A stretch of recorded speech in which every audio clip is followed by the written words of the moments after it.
We were delayed by an hour,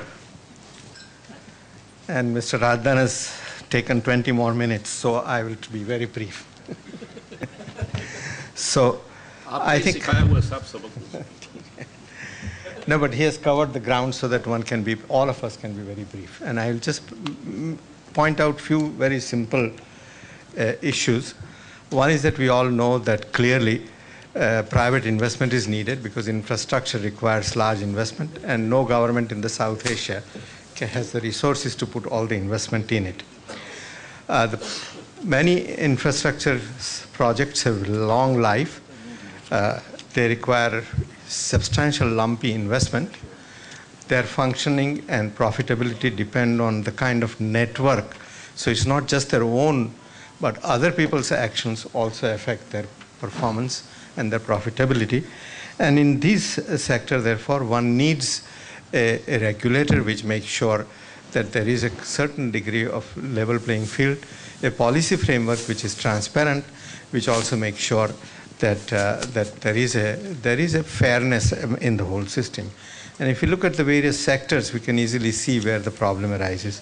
For example, power sector, as he said, if you have tariff-based bidding and a long-term power purchase agreement has been signed, but if the fuel price is uncertain, then you need to find out what is the way around this. Who is going to bear the risk of that uncertainty on the fuel price? Now, one could easily say that maybe fuel price should be passed through, and then who would say who decide what is the level of pass-through should be there. And I think a regulator certainly is required, but even here, regulator should clearly lay down the kind of mechanisms he or she would use to determine the pass-through price. For example, coal price. If coal price is to be a pass-through price, how should coal price be determined? In the fuel policy, rather the integrated energy policy report that we had made in 2006 and which was then accepted as a policy by the government, we had recommended that there should be long-term fuel supply agreement, that 20% of the coal should be traded on e-auction, so that we have some idea of the price discovery of the coal, and the regulator for the long fuel supply agreement should periodically revise this price based on domestic inflation level, the price revealed in the e-auction, and the import price. And taking a judicious mix, a predetermined formula can be set up based on which you can then decide, so that the risk for the investors are significantly reduced. He has a clearer idea of what kind of a problem will be there.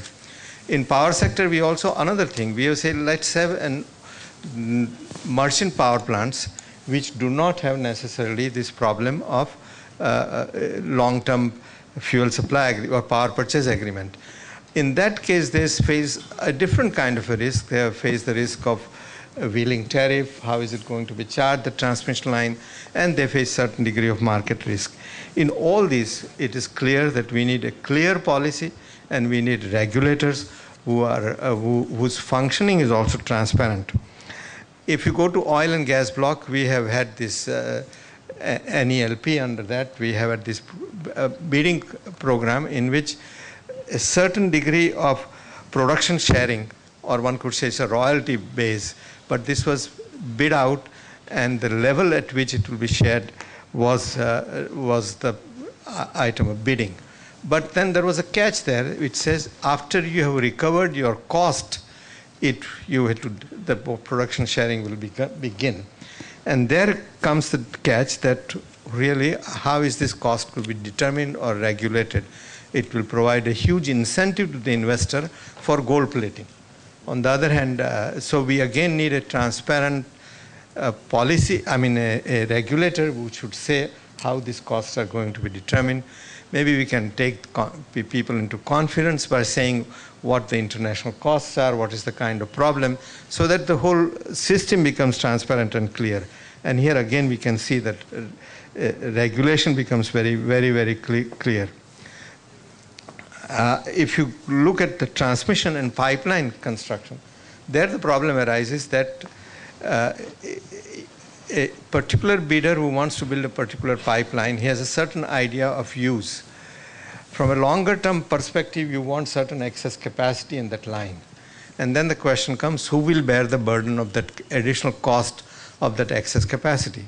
Here again, I think we need to think in terms of what is who should bear, clearly not the one who sets up the pipeline, but clearly who are the beneficiaries of that excess capacity that we are doing.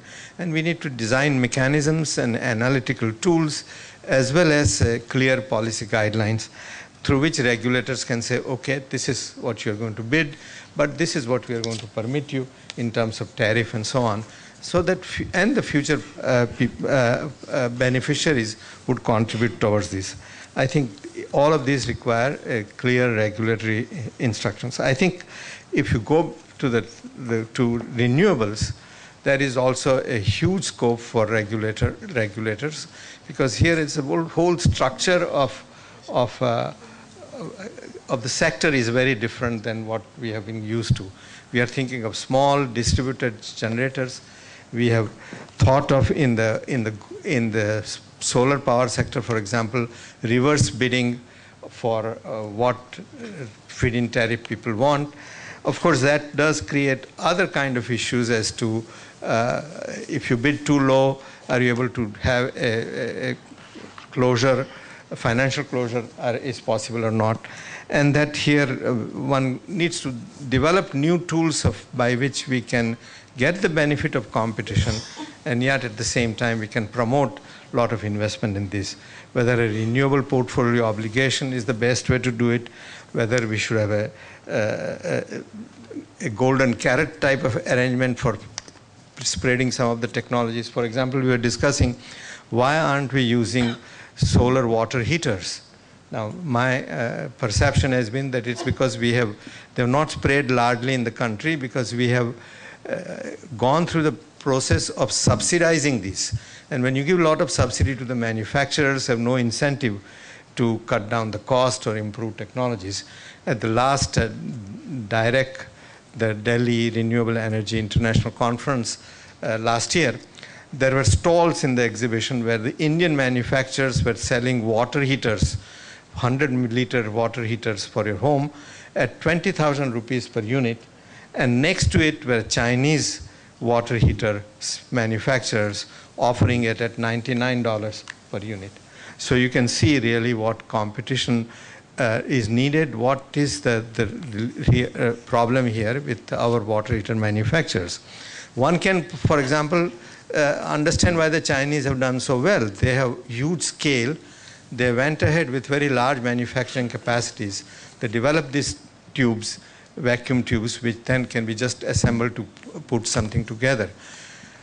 We could have done the same thing. Indian jugaad is well known. I mean, we can all be very proud of it, but we need to create a policy environment by which you give scope for that kind of creativity to flourish and find some markets.